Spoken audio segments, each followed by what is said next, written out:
Bonjour et bienvenue. J'espère que vous allez tous bien et en bonne santé. Salam alaikum wa rahmatullahi ta'ala wa barakatuh. Allahumma salli wa sallim ala sayyidina Muhammad wa ala alihi wa sahbihi ajma'in. Aujourd'hui, dans cette nouvelle vidéo, nous allons parler d'un thème très important qui est les questions les plus fréquentes à l'examen de bac. Bon, commençons avec la première question. L'auteur de ce texte est un écrivain, un journaliste, un témoin, un historien. Je répète, un écrivain, un journaliste, un témoin ou un écrivain. Bon, comment peut-on savoir qu'il s'agit d'un journaliste, par exemple? Je commence par la réponse numéro 1. S'il s'agit d'un journaliste, il faut savoir tout d'abord que la réponse sur cette question se base essentiellement sur la source. C'est-à-dire l'élève doit y aller vers la source de texte pour connaître la réponse. Alors, je reviens au mot journaliste. J'ai dit que s'il s'agit d'un journaliste, je peux trouver à la fin du texte, dans la source,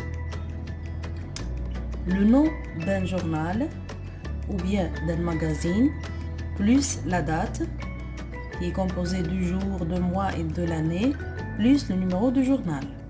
Je répète, il faut trouver à la fin du texte, dans la source, le nom d'un journal ou bien d'un magazine, plus la date, qui est composée de jour, de mois et de l'année, plus le numéro du journal.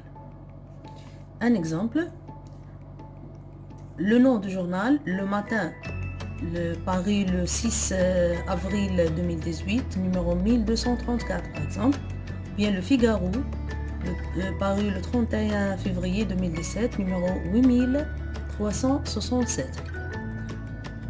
Vous allez dire ici que vous ne connaissez pas les noms de journaux. L'essentiel, vous trouvez un nom, quelconque, soit vous le connaissez ou bien vous ne le connaissez pas. Par exemple, ici, le Figaro, c'est un journal français, vous ne le savez pas ou bien vous ne le connaissez pas, peut-être. Mais vous trouvez, bien sûr, je répète, le nom d'un journal, plus la date, plus le nom, le numéro de journal.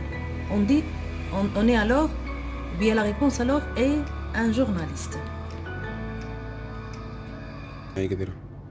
Maintenant, s'il s'agit d'un écrivain, c'est l'auteur du texte est un écrivain.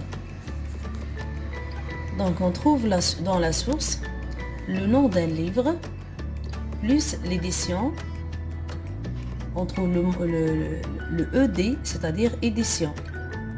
Édition, plus l'année d'édition. Voilà l'année d'édition. Alors s'il s'agit d'un écrivain, dans la source, vous allez trouver le nom de livre, plus la maison d'édition, plus l'année d'édition. Donc, on dit que la réponse, voilà, qu'il s'agit d'un écrivain.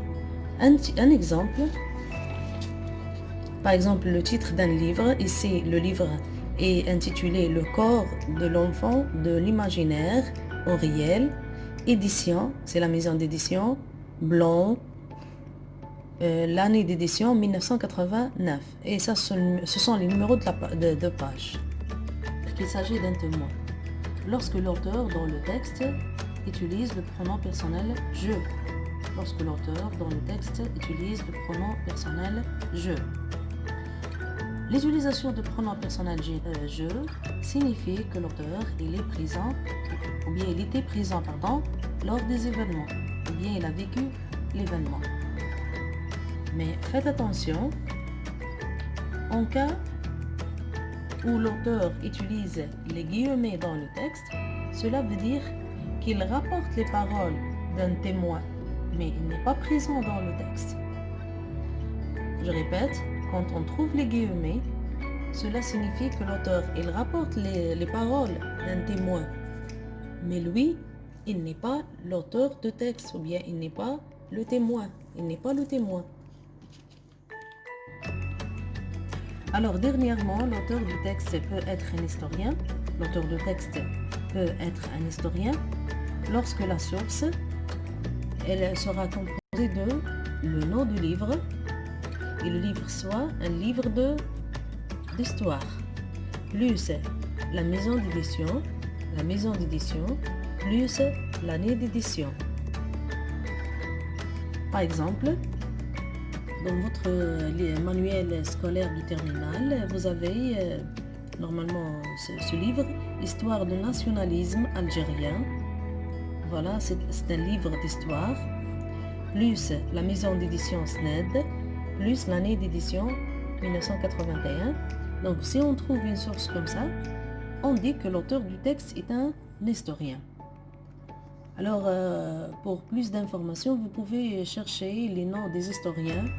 Les historiens, soit les historiens algériens ou bien les historiens français, sur Google. Alors, par la suite, on passe à la question numéro 2. Question qui se répète souvent dans le bac, toujours concernant l'énonciation. Une question concernant l'énonciation. Donc, cette question se répète par plusieurs manières. Premièrement, l'auteur de ce texte est-il objectif ou subjectif? Justifié. L'auteur de ce texte est-il objectif ou subjectif? Justifié. La deuxième question, relever deux marques de l'énonciation. Relever deux marques de l'énonciation.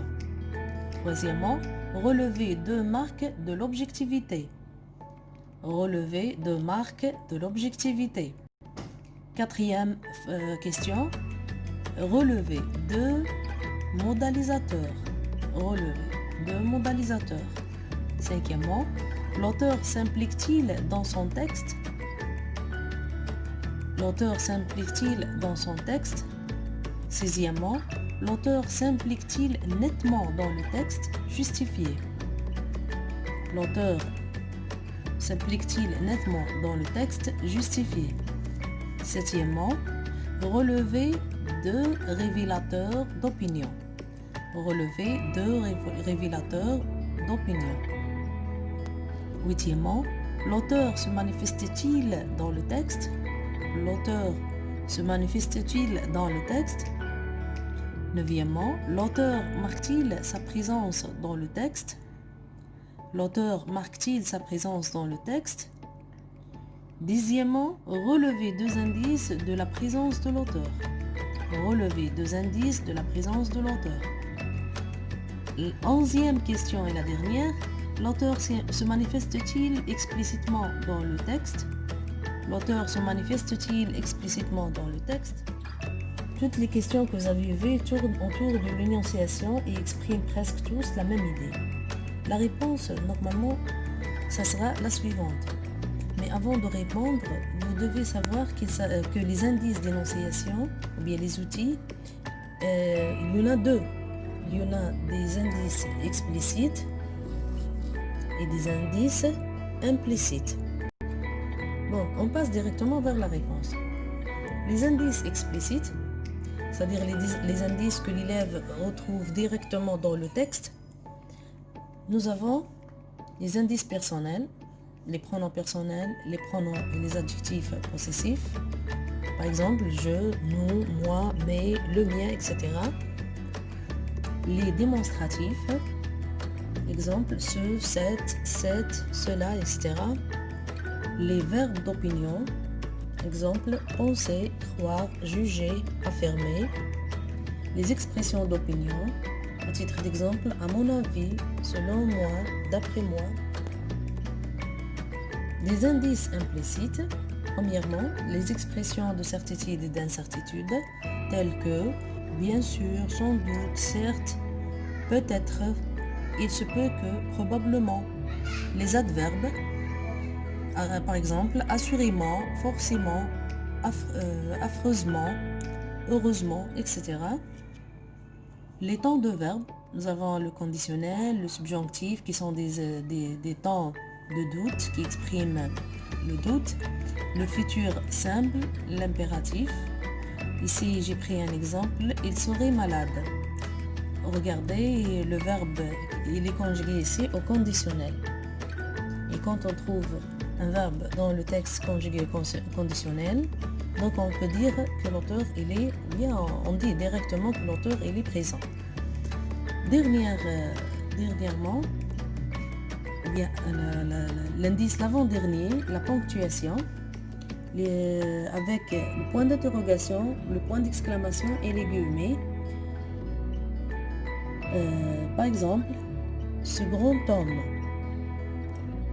quand on trouve les guillemets ici, les guillemets expriment soit qu'on cite quelqu'un, soit pour montrer qu'on n'est pas tout à fait d'accord avec ce mot grand. Par exemple, la comparaison, comme dans l'exemple suivant, tu es âgé comme un débutant. Voilà